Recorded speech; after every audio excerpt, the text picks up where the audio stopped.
Hello, everybody. Sorry about difficulties. I was talking for the last 15, 20 minutes.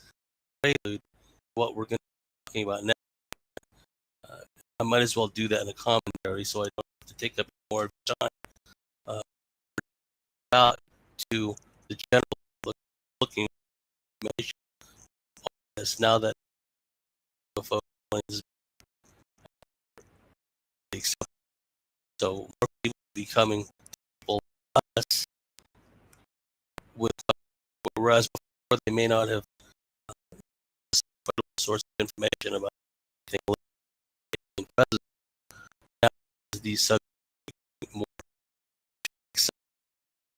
I wanted a general audience to know that you have a lot of, here are the basics, right? So any further ado, already somebody waiting. I'm the whole time. I'd like to turn it over to some questions and first off, listeners, I really am uh, if any of you deemed webmaster my follow me, you know, got some uh,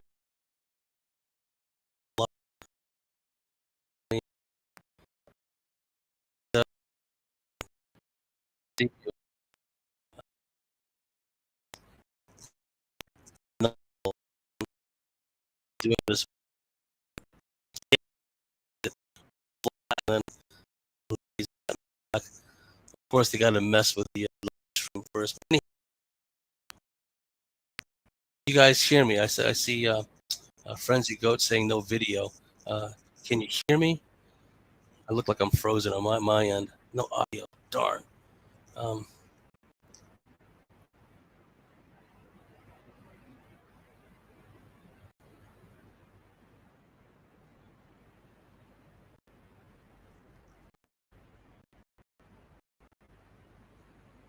oh, yeah, I do need a better internet. This is Australia after all. Um, Audio is bad.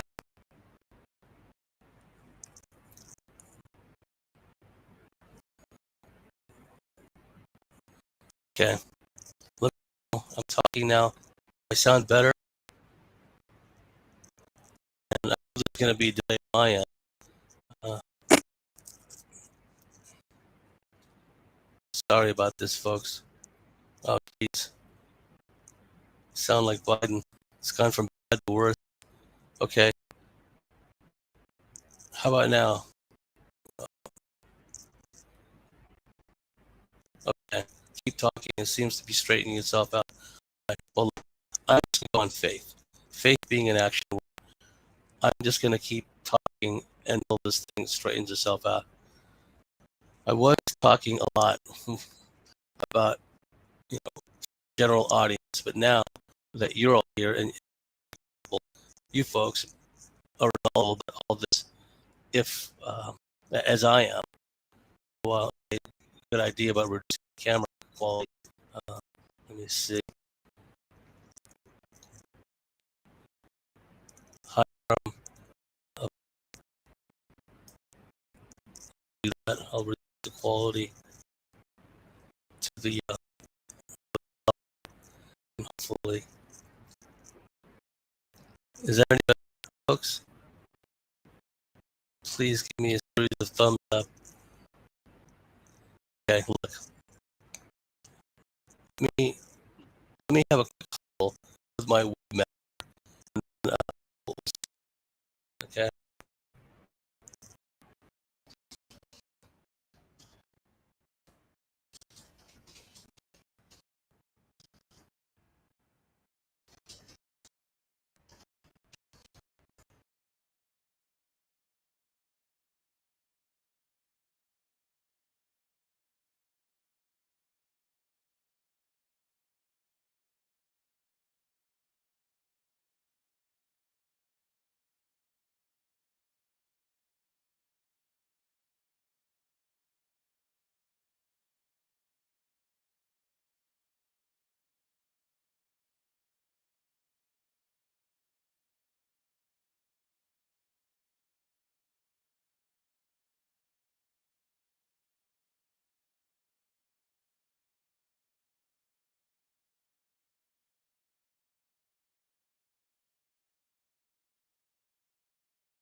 Okay, do you want me?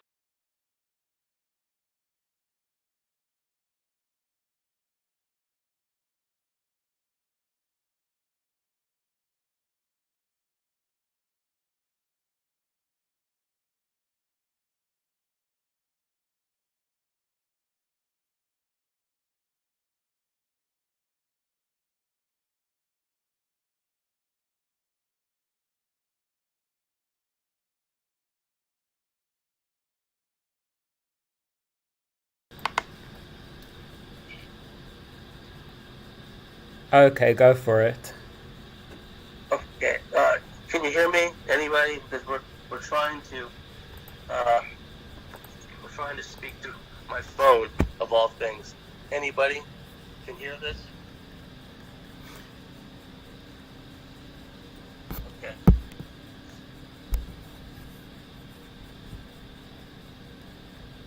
Okay.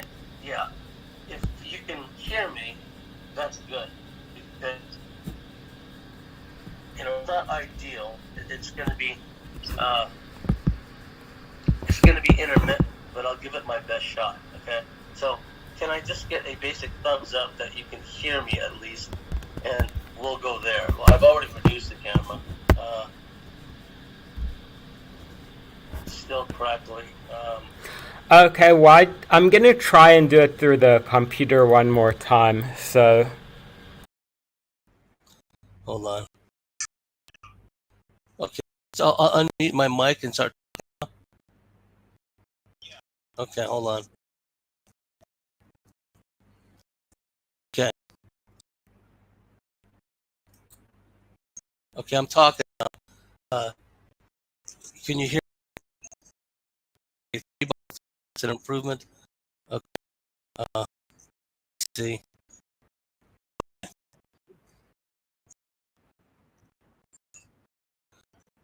Didn't hear enough. Oh, sorry about that. Here, but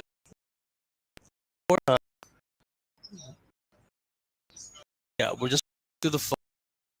Yeah, it's a live connection. So even though it's going to be delay my end, it doesn't matter because I'm the one yakking anyway. So okay, greetings everybody, and what I want to talk about is the alien presence, and what I would like is for those of you, I see a lot of friends out there. For those of you that are here, and I don't want to keep you on longer than necessary, because it's already been somewhat of a struggle, but please chime in with questions that you'd like me to get into, because the purpose behind this was to not only reach folks like you, but like I said, reach the people that are new to the subject that want answers, because it's it's topical now, it's socially acceptable. So that's what I would like to do is reach the general public, but also all you hard cases out there. I want you to chime in and let me know what's going on from your end. Okay, so let's see, Carissa, just to see just how live this thing is and how accurate this thing is. Carissa Conti, I see you're on there. Thank you for so much for being there. Chime in and ask me a question. And Henry, I'll get with you in a moment. But Carissa, you're out there. Let me hear your take. Just a short statement typed in to the chat room, so I know that this thing is working properly. And there's going to be a what do you call it? A delay again.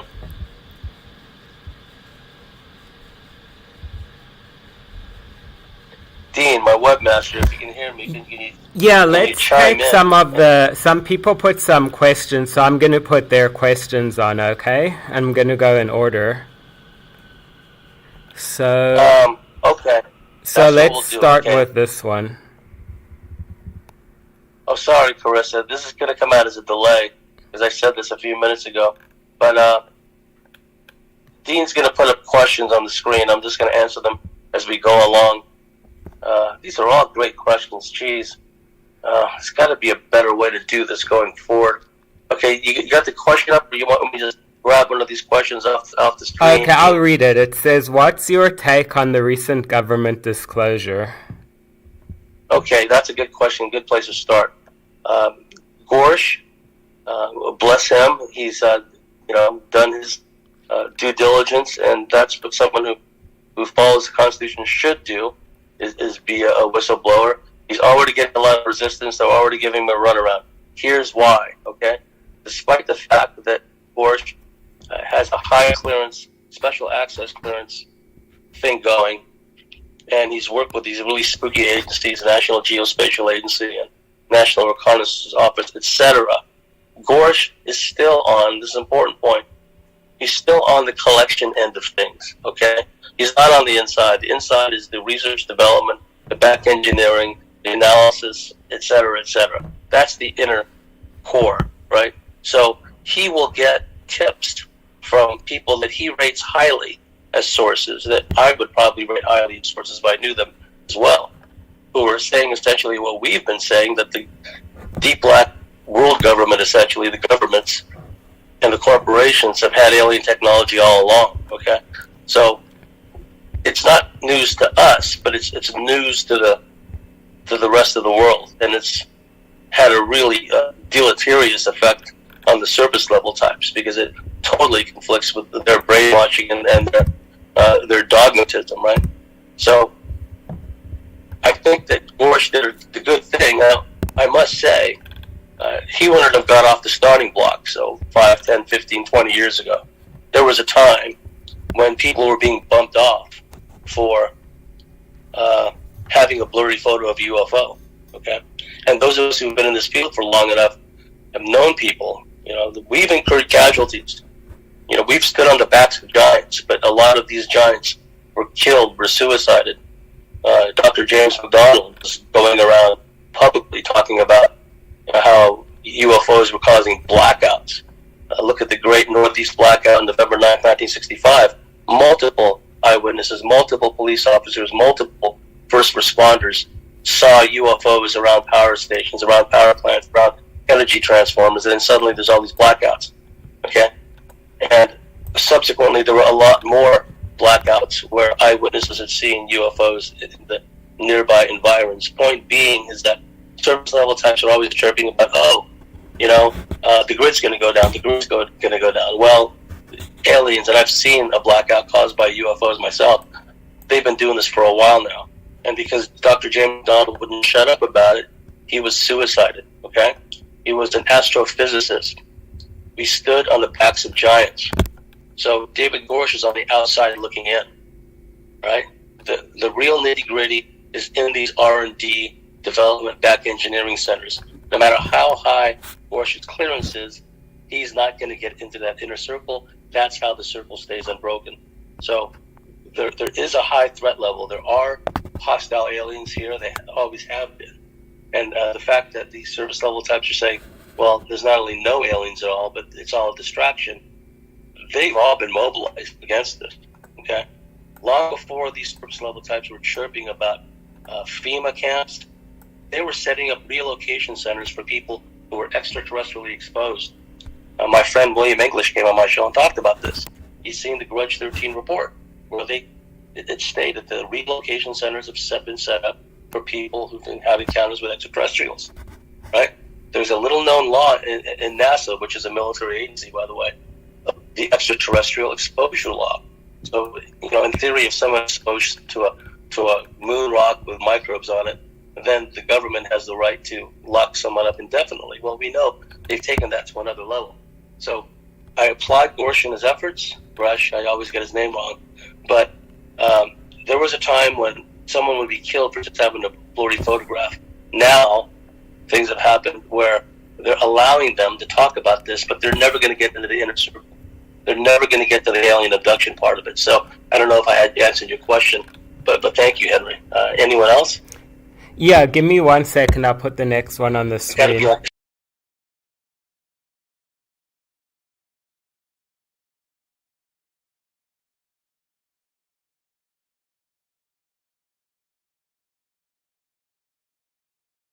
Okay, so the next question is, how do you deal with stalkers?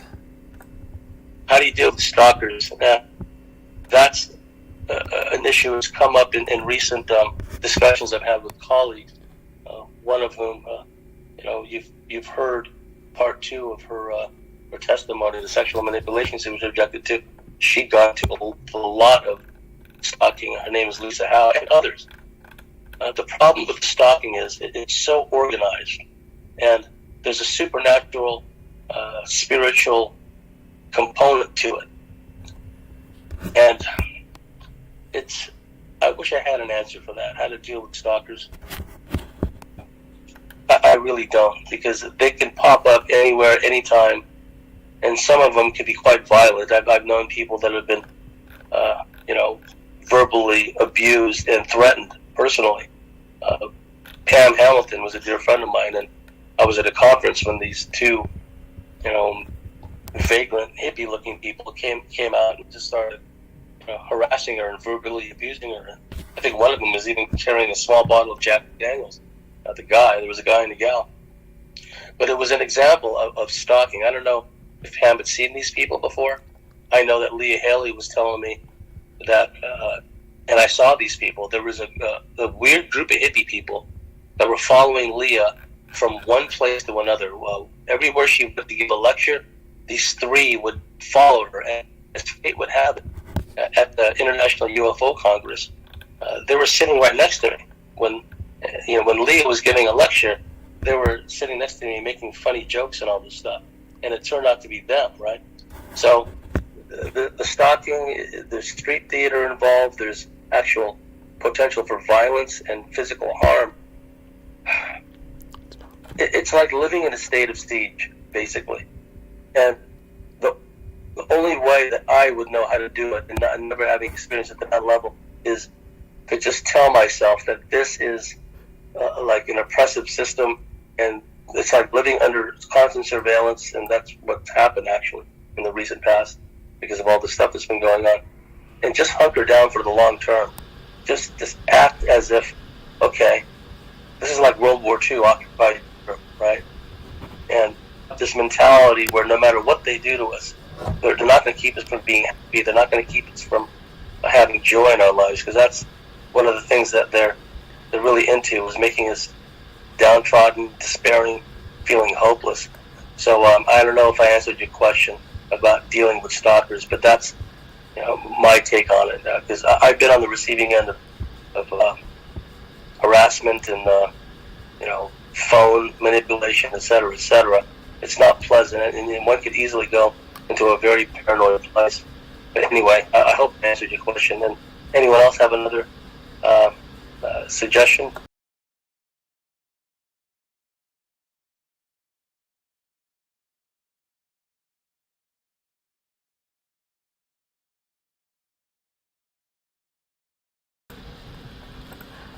What's your thoughts on Elena Dannon's experience?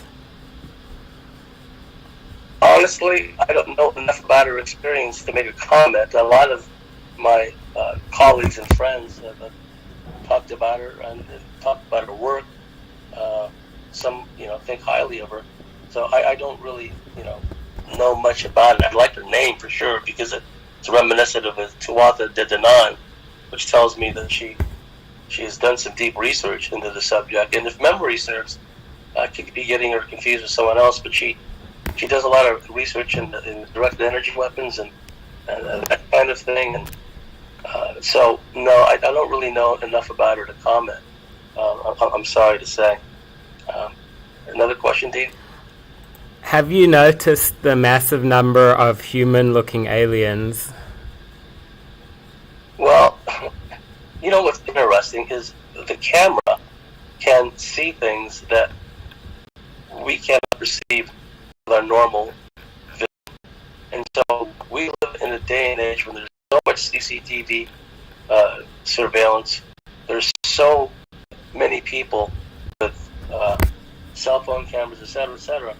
It doesn't come as a surprise to me that people will catch aliens every once in a while. And people will walk right by them in some of these videos. They look clearly like aliens.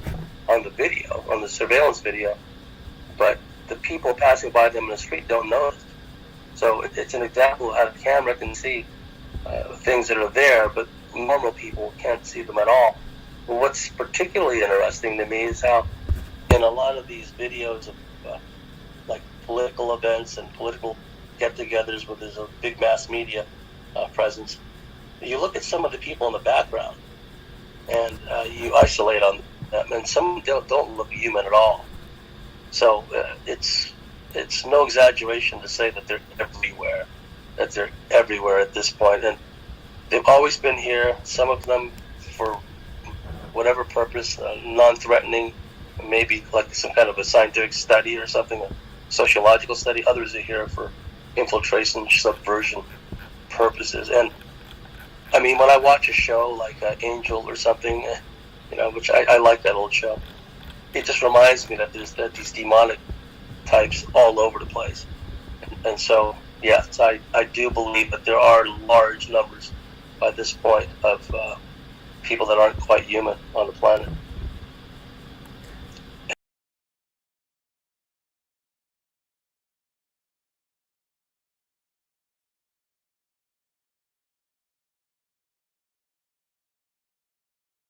Have you noticed the massive number of human-looking aliens, or did we just do that one?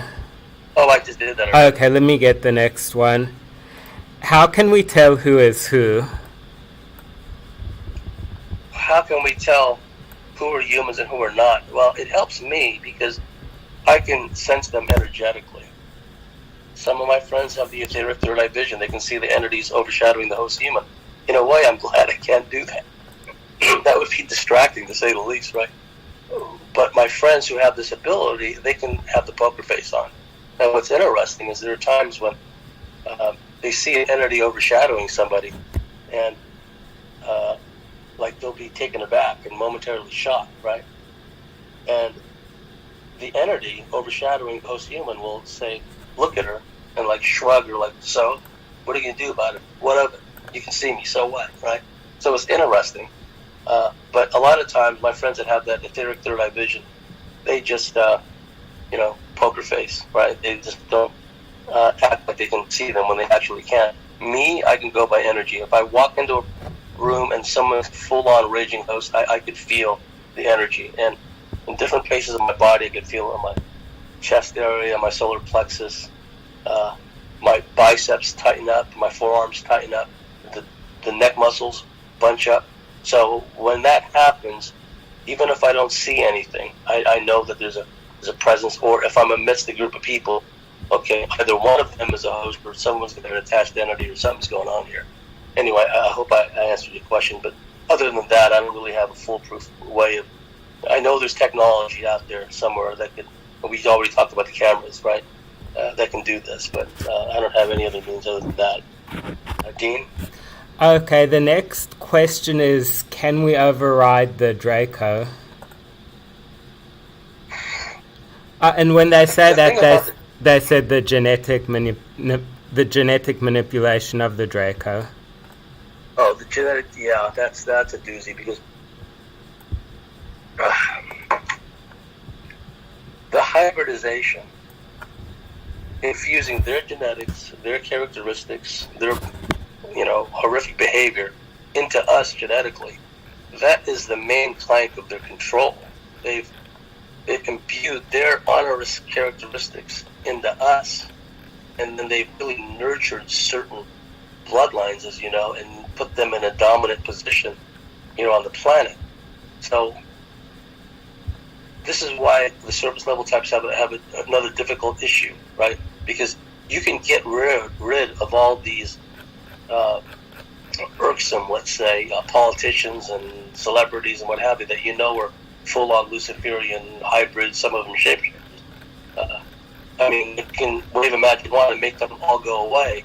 That's not going to resolve the underlying problem of the Draco, the reptilians, mantis beings, affiliated gray factions, etc., etc. Some of the Nordic ones, right?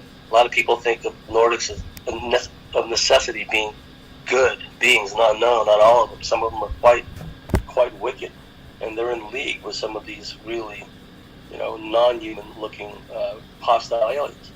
So if we waved the magic wand and got rid of all these perps we're tired of seeing, even those of us who avoid mainstream TV, but you can't help but see them once in a while. Even if we got rid of all of them, the underlying problem is still going to be there. So I think, and just to round out the question, this is a supernatural war. It's a high-tech war. It's a war essentially of spirit. And our spirit eventually has to overcome theirs. And by spirit, I mean eventually reacquiring all these innate, latent metaphysical powers, for lack of a better term, that many of you out there have. I know some of you personally, you're quite psychic and gifted. And that's always going to be a wild card. And the powers that be have never liked that. Have never liked that at all. So if we can, raise the bar as far as our personal abilities are concerned, maybe we can turn this around. Okay. I love the comments. I'll just take your comments one at a time because it's so right on mark. Anyway, go ahead, Dean. Okay, so the next one is, who are the people following us in trucks and SUVs, and why are they so angry with me? That's a good one, and probably because you've had some experiences, whether or not you're even consciously aware of all of them or most of them. You're on their radar because if you're anything like us, some of us on this chat or discussion rally, you've had experiences, you've been extraterrestrially exposed, like I just talked about, and depending on your genetic DNA profile, you're going to have these innate metaphysical powers, like I was just saying. So you're always going to be regarded as a wild card, as someone that they want to keep a leash on, that they don't want you to stray off the reservation, start freelancing, etc., etc. Like I can say from my lab perspective, and I can say this with absolute certainty, not all of the ops and the recon and astral ops that we've been on have been directed by someone else, either be it the military, hostile, or even friendly ETs. Some of these ops that we've done derive from the oversoul. These are standalone ops that when we were in the right state of being, we were able to do these things, right? And I've spoken to enough people to know these things happen, whether it's an alternate reality, some hot spot here on Earth. A lot of us have done these things, right?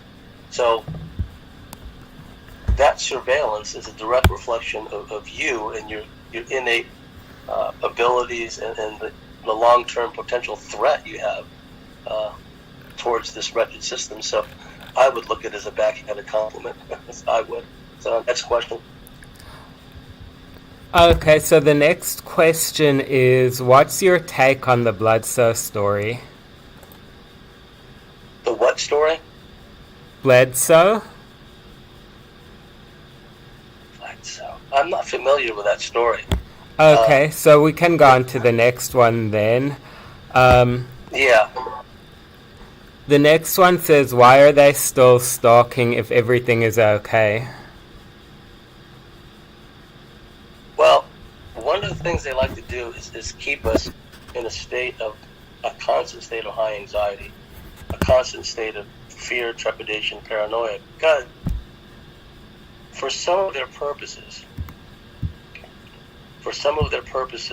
they would rather have us in this state of high anxiety because it's easier to manipulate and control us. Maybe it's easier to access a lot of certain orders. I don't really know the mechanics and the dynamics of it, but I know that, and it looks like it's starting to catch up, the lag between my yakking and the questions that are popping up on the screen. That's a good sign.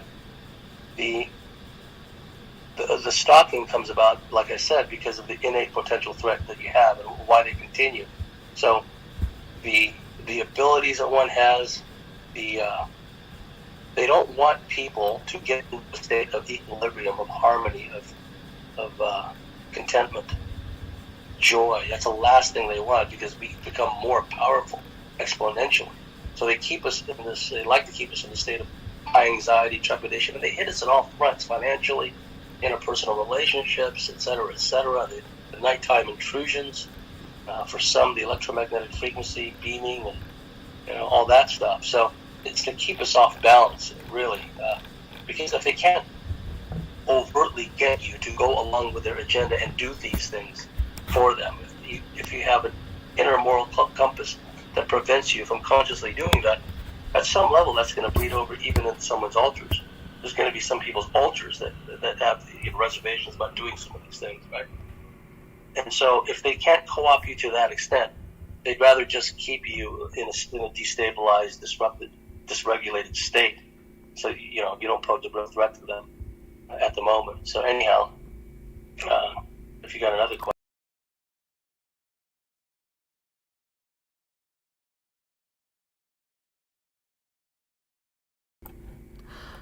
What's up with the birds always chirping at us so hard?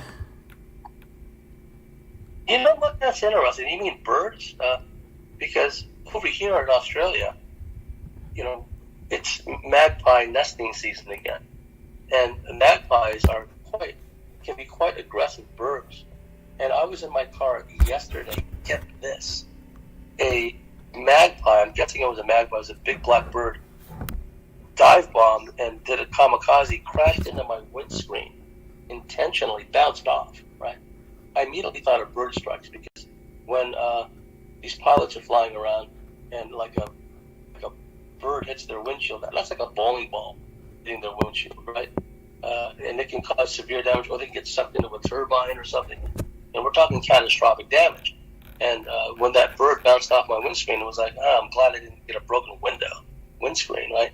So as far as the chirping is concerned, it depends on where you're at, what's going on. I know that the animals are being electromagnetically affected by all the stuff that's going on, the frequency modulation. It's an all-out assault on earthly flora and fauna at this point. I'm sorry to say, but I don't know if I answered your question, but I know that they're being affected, and especially here. It's magpie season, so you better duck when you see them. If you got another question. By the way, I love crows and I love ravens from a deep soul perspective, and Native American sensibility, if you will. I've always loved crows and ravens. Okay, the next question is, how do we keep the Dracos from taking control of our houses, cars, finances, and if this situation of confiscation of properties, finances, basically, is that common? Well, again, this is a Draco reptilian biosphere that's been created. They've created this whole society, and look what they've done. All the whack jobs, they used to be like closet kids, whack jobs, psychopaths. Now they're everywhere. And they're in your face. They're on TV. And they're trying to subvert everyone's moral compass. Okay, so again, the underlying problem is the hybridization. This is why, when you hear about these super soldiers doing this and doing that, and the white hats taking out, and all these underground bases and rescuing all these children, I wish that was happening, right? Well, I wish more effort would be done to take out these key critical nodal points that sustain and keep the system of control going, and one of them is the genetic hybridization, the cloning, the genetics, and this ties into all kinds of issues like the cattle mutilations and human mutilations, and it goes into all of that stuff. And because they're obtaining the bodily fluids, the genetics, everything else, but also we must remember that they're manipulating what we call the soul.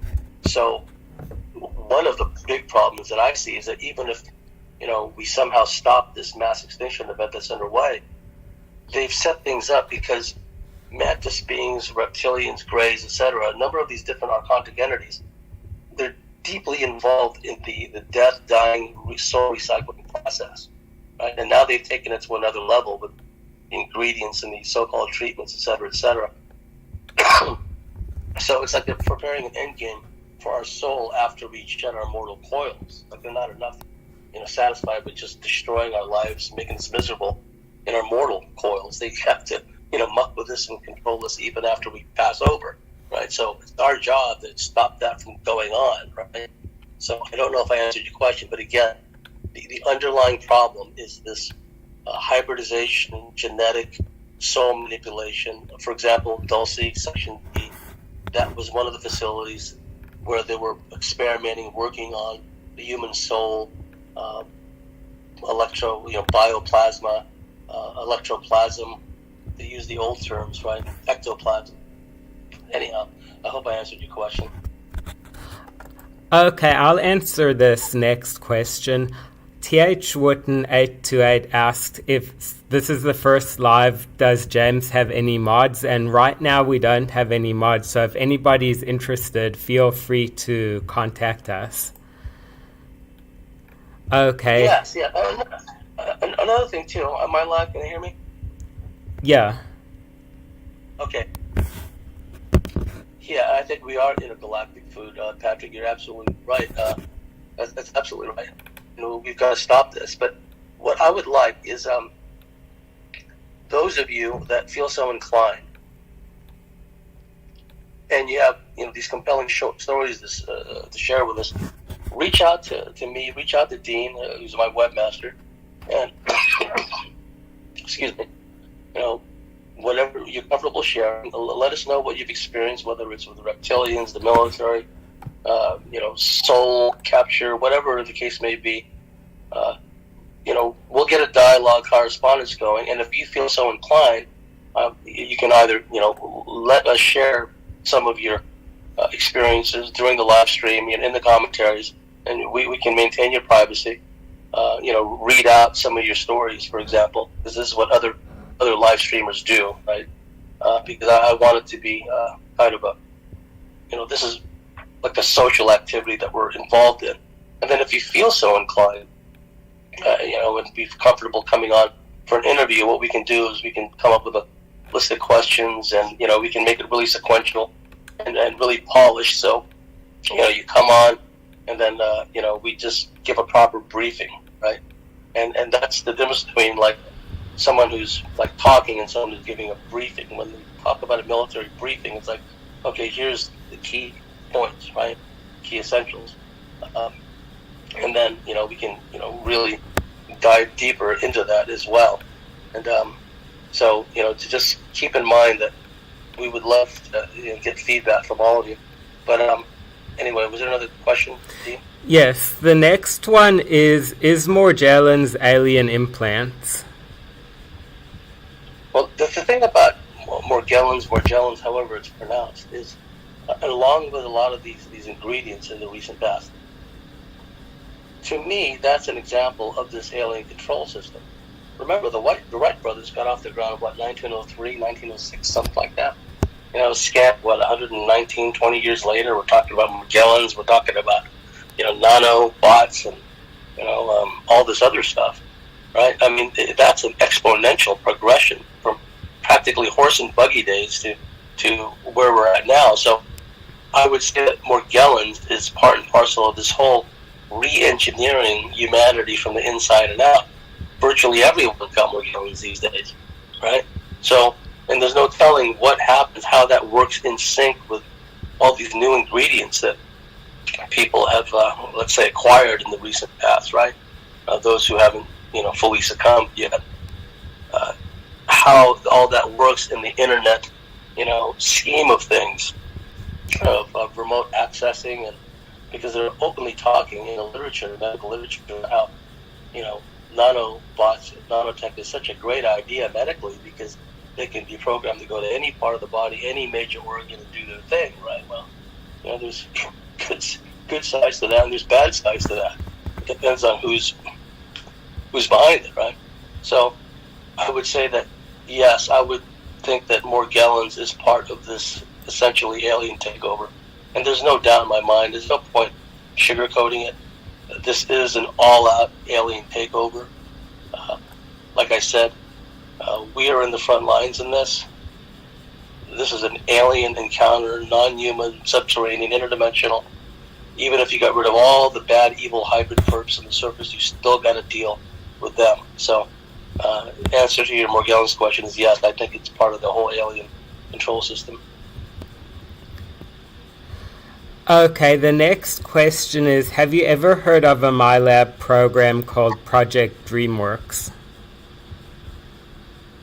No, I haven't, but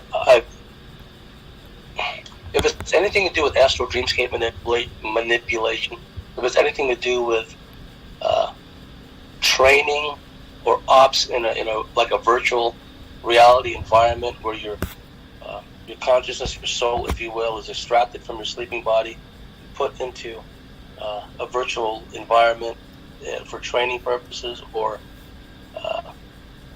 ops, what have you. Yes, those things go on. I don't know the names of these. In one experience that I had, I was walking alongside of a guy, and we were, get this, we were being put through our paces in what seemed to be, and this is the first time I've ever said this publicly, what seemed to be SAS Delta type training involving hostage rescues. In this case, the scenario was active shooter in a school, right? And what we were supposed to do was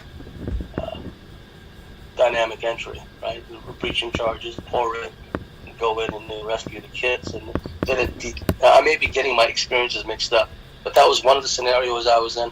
And another scenario involved likewise these SAS-looking guys. What was funny was we finished this training evolution, right? And we both took off our mask, our balaclavas, and this guy was walking alongside me, and I swear to God, okay, he looked like an undercover SAS guy that just walked out of the streets of Belfast. He had long hair, shaggy hair, somewhat unkempt looking, but that's what they look like, right? And I looked at him, and he looked like 100%. He looked like he just left Belfast on a covert operation. And I asked him, I said, have you ever done something like this before, right? And he goes, oh, you mean London database ops? Yes, I've done them a lot, right? So I go, London database ops. That's interesting, because it was clear to me that at some level, it wasn't the physical me that you see here that was doing all this stuff. Okay, it was either a clone body or it was like an avatar had been created of me that had my consciousness in there, right? It was put in there to do this kind of an op or training, okay? So, again, and this is what Fringe and I have been talking about. Fringe is a colleague. She's going to be back on the show pretty soon, and boy, this next interview coming out with her barber.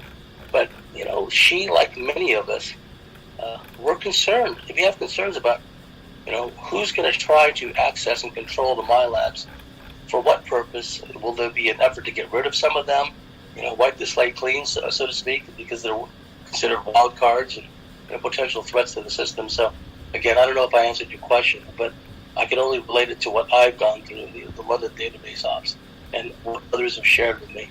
So those things I'd like to know more. Please reach out to me and tell me about DreamWorks. I'd like to know more about that. But Dean, if you got another question. Yeah, so the next one is, am I the only one who believes that there are cameras in smoke detectors? Because last year they were forced on us by law enforcement over here. I constantly feel watched. Well, it's come out in lawsuits.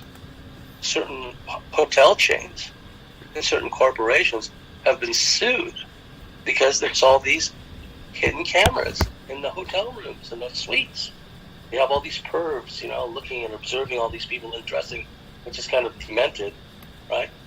But people have, found hidden cameras in hotel rooms. And remember, there's a lot of people out there that have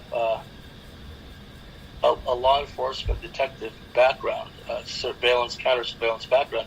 They can find these things. They got the technology to run sweeps and determine if some dwelling or someplace, a car, has bugs of one sort or another. And, there's different kinds of bugs, too, and they're quite sophisticated, a lot of them. So I don't doubt at all that there would be cameras and smoke detectors on. Because with the Internet of Things, digital TVs, everything, it's all one big surveillance system, quite frankly. Dave, you got another one? Yeah, let me get the next one. I think Carissa is saying something. She asked something about disclosure, but I think you had already answered that. Oh, okay.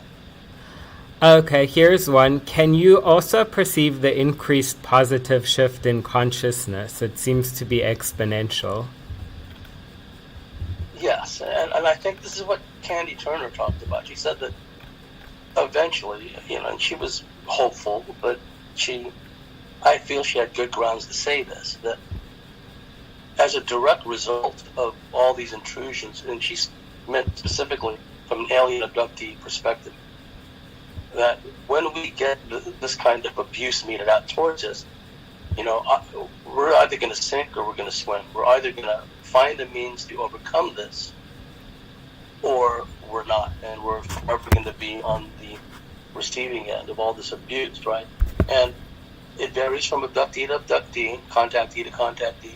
Some have more experiences than others, and it also depends on what groups are involved, of course. There's all these factors that come into play from an alien abductee perspective. But just from the alien abductee demographic, yes, I've seen many people that have they've made some real positive changes in their life and spreading out into the greater community, the non-abductee community. As long as we remember that they can't take the joy away from us, no matter how much they try to make us miserable, how oppressed we are. We got to look at things in proper perspective. Also, it's our ancestors would be looking back at us now and saying, oh, "You guys whine a lot. You whine about everything, you guys today."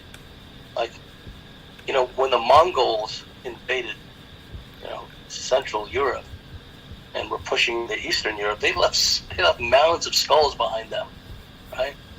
When the Huns took over and they just invaded the West and drove these savage barbarian tribes before them, because not even the barbarian tribes could deal with them. They left nothing but slaughter and slavery in their wake, right? So compared to them, we've gotten off relatively lucky, quite frankly.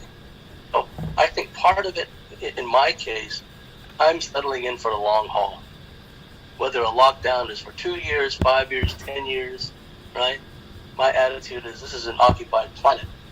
This is like in that Sliders science fiction show. Every time they popped into an alternate reality, often as not, it was taken over by this hostile alien race. And every reality they went to, it was the same thing, more or less, right? So we just have to recognize that this is, we are the light and I don't mean that in egotistical elitist sense, but we are the light of this wretched system. And with the more light we bring to all this, we'll bring it down. One thing I'll say is, we could have incarnated any time in history. We incarnated now. But there's nowhere else in the whole multiverse where you're needed more than here. Okay? If there's ever a place we needed all hands on deck, right? And you and all the formidable gifts and the formidable powers, the latent powers you bring from all of your incarnations, we need you now. So, I'm glad that you're here. So, anyhow, another question? Yeah, this is Carissa's question. She says, what's the state of alien abductions and disclosures nowadays? I don't think that's a good question, Carissa. They don't want to touch the alien abduction issue with a 10-foot pole. I've heard a lot of people say, oh, the aliens aren't abducting people anymore. I don't buy that. I think that that's still going on. There's so many people still trapped, of all ages, trapped in the underground processing centers, and it's an off-world operation too. They're taking away large groups of humans away. So this long-time slavery, oppression, animal farm has been going on a long time. And notice they don't even come anywhere near alien abductions in the congressional inquiry. And also, and I remind people, when the question was asked of one of the panelists, how can the public get involved? How can the public share what they know, or share their concerns or share their sightings? excuse me, the guy in the far left, he said, in so many words, no. They're not professional enough. They're not observant enough. They're not authentic enough. But we'll just keep it this military thing where we're the experts. No, you're not the experts. We've had the experiences. We're the experts. Don't come blowing smoke at us. Oh, I've got this high security clearance. Woo, I've got chills. He's got a high security clearance. In the real intelligence world, there are times when a person with a secret clearance can have far more exposure and far more access to crazy information than someone with a highfalutin special access clearance, SAPs, etc., etc., etc. Leonard Springfield spoke to, had sources that were radar operators that had secret clearances that were shown films of alien bodies, okay? And there was the case of, I forget the name of the alien, a Red Pat, Squiggly Bob, and some people call him Squishy Bob.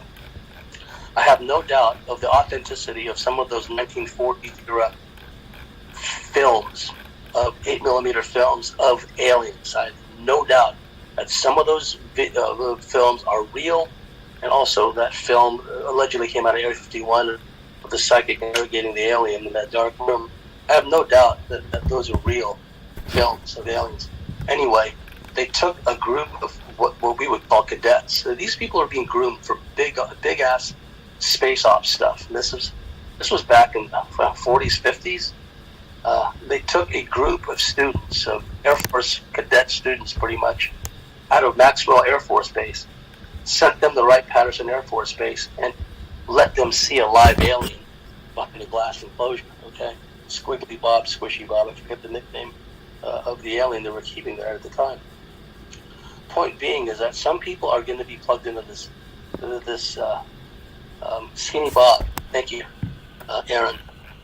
Some people are going to be plugged into this, and it doesn't matter if they got low clearance, a high clearance, a middle clearance. They're going to be given access to stuff where people with a highfalutin clearances will not have access because they don't have a need to know.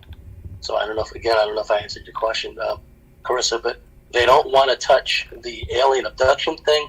They want to keep it once again at a technological thing. Oh, well, we got all this footage, and we got alien bodies, and we got alien craft. And, yeah, but what about the countless millions of people that are being abducted nightly? What about the human mutilations and the cattle mutilations associated with it, right? So this is why people need to plug in to a lot of the South American cases, the European cases. To me, the Brazilian researchers, in my mind, in world soccer terms, football is Europeans and Latin Americans would call it. And we always hold the Brazilian national team in high regard. Well, to me, the Brazilian UFO researchers in general, to me, they're always the World Cup guys in UFO research. And they've got it all going on with cattle mutilation stuff. When people say that aliens are not a threat, tell that to the people.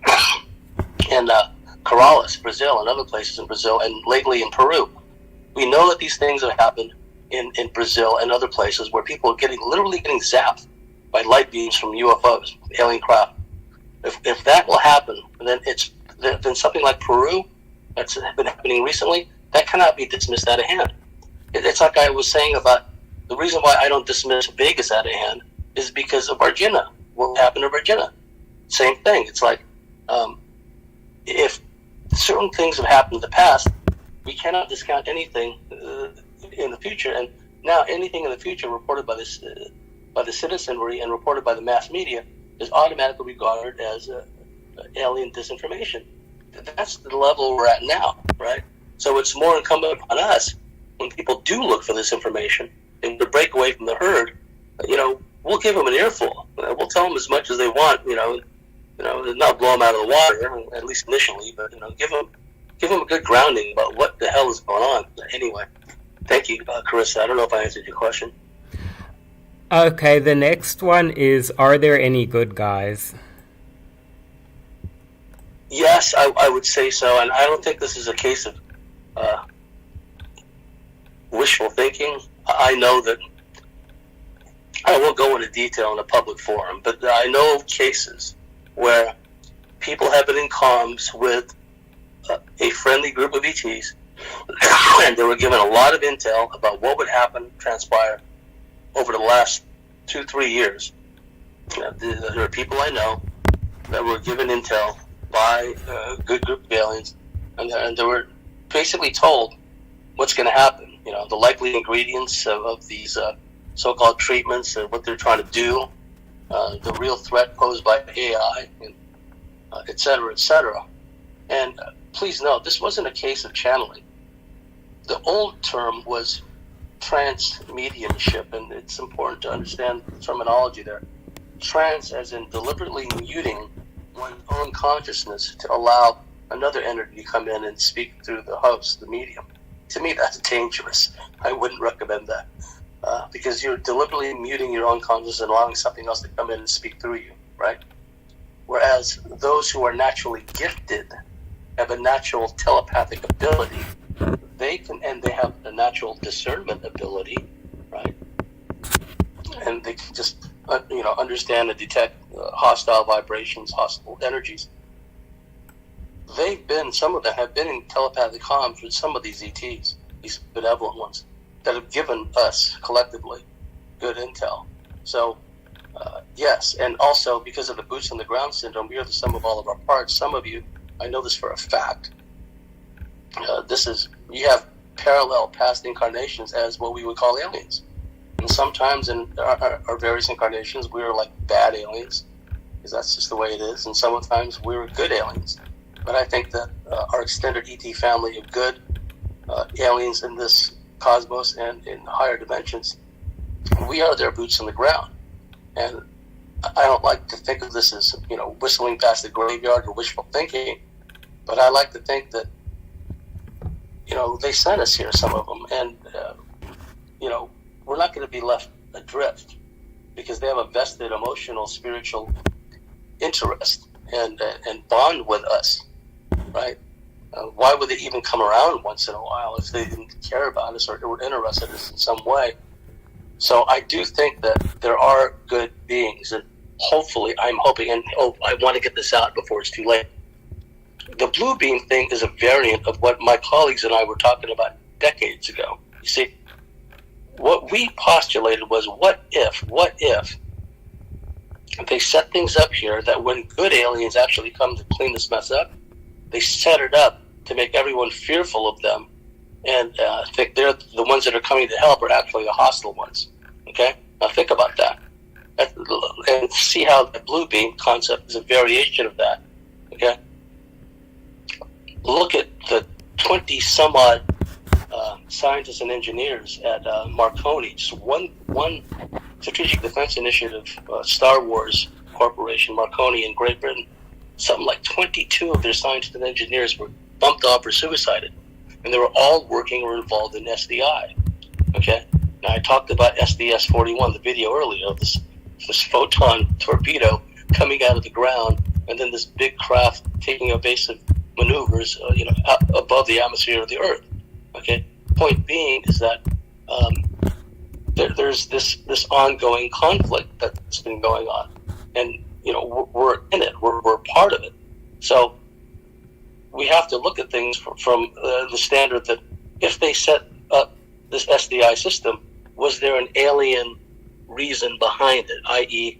combating, defending against aliens, and if defending against aliens, which aliens? Who makes the determination who to use these weapon systems against? It goes back to Pentrick, Wales. Who tipped off the military there when they did the ambush, okay?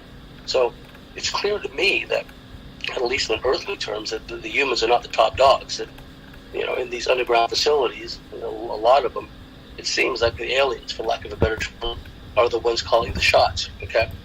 So, anyway, again, I don't know if I answered your question. I kind of meandered there, but I was just thinking out loud.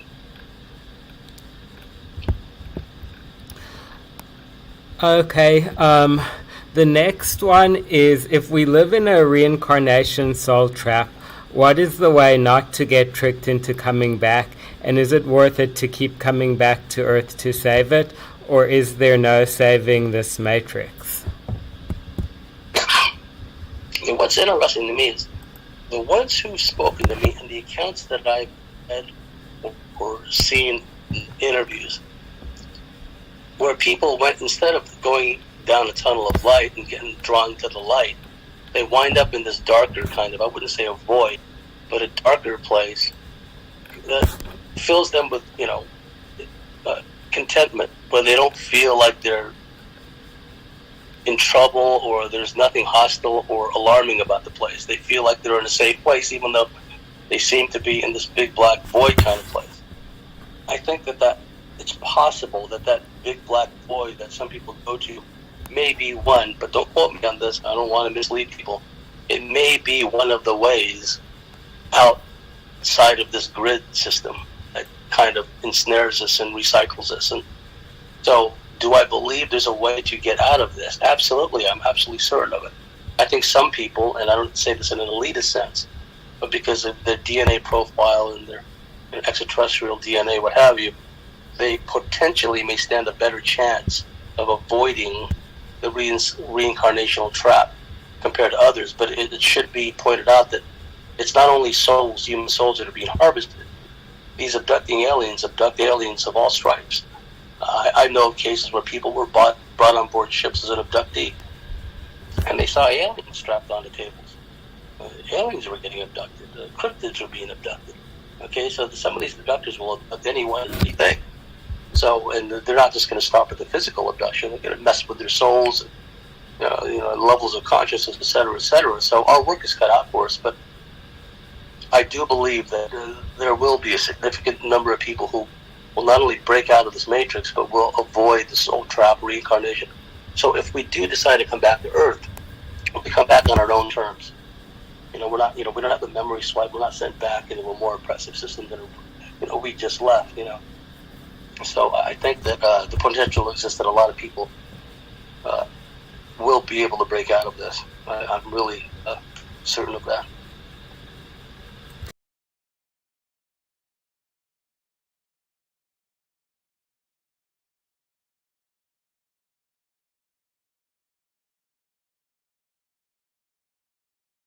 Okay, the next one is, could you please describe some experiences with reptilians?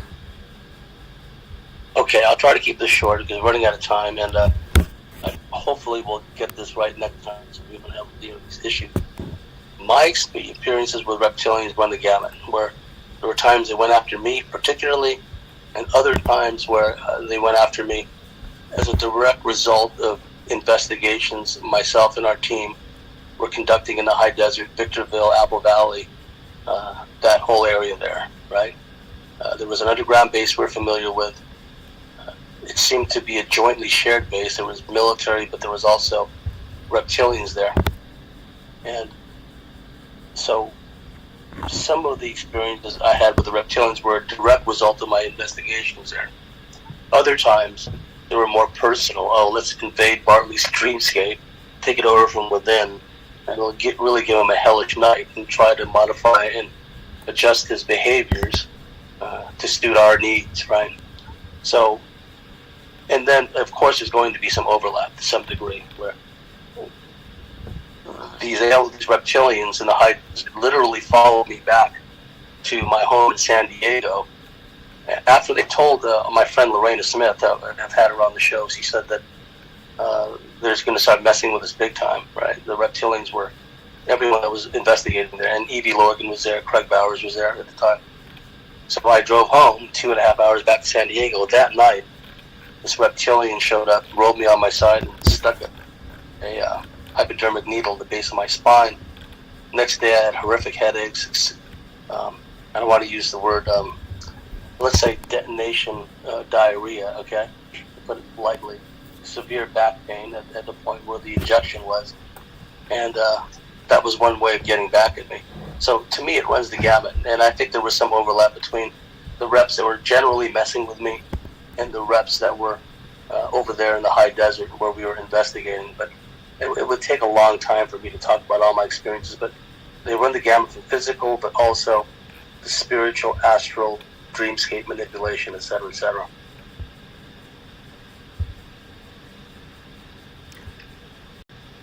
Okay, here's the next one. How do they access us? Well, access us? Well, it seems to be, I don't even think they need implants to do this. think they need implants to do this. I just think that there's a certain frequency that we emit, and since they follow us not only multi-generationally, but I'm satisfied at this point that both hostile and friendly aliens know us from previous incarnations, and they may not have interacted with us in every incarnation sequentially, just in certain key ones, right? So they can just home in on us and then, beam us up, float us through our ceiling, whatever the case, and open a portal and pull us through. So, but also, we must remember they can access us astrally. It's not only what they can do to our sleeping bodies when they come into us and take over our astral dreamscape, but also astrally abducting us and then putting us, our astral bodies and our consciousness along with it through all these experiences and whatnot. So it's not just a physical thing, as they can abduct us astrally, which in many ways could, cause even more problems, because they can medically work on our astral interdimensional bodies, which will have a direct impact on our physical bodies. That's a whole other question, but I hope I answered that. Okay, so here's one. How can we contact you? Oh, you can go to the Cosmic Switchboard and find me there. You can send an email through there, or I could you can send me to Dr. Daniel Jackson. I'll put that in for email out. But people ask me, okay, why do you have that email address, right? Because they get confused. They don't think it's really me. They see this. It's dr_DANIELJAXSON @yahoo.com, Dr. Daniel Jackson, because I like the Dr. Daniel Jackson character.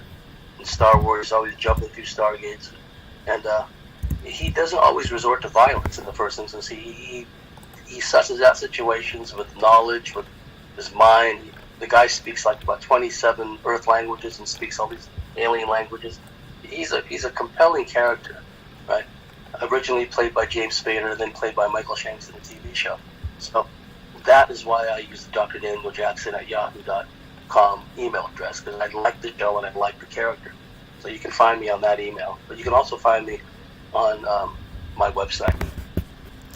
And so, yeah, we should wrap this up, and I'm really appreciative. I'm sorry about the technical delays and difficulties we had, But you know what? You folks made it work. Thank you for sticking with me.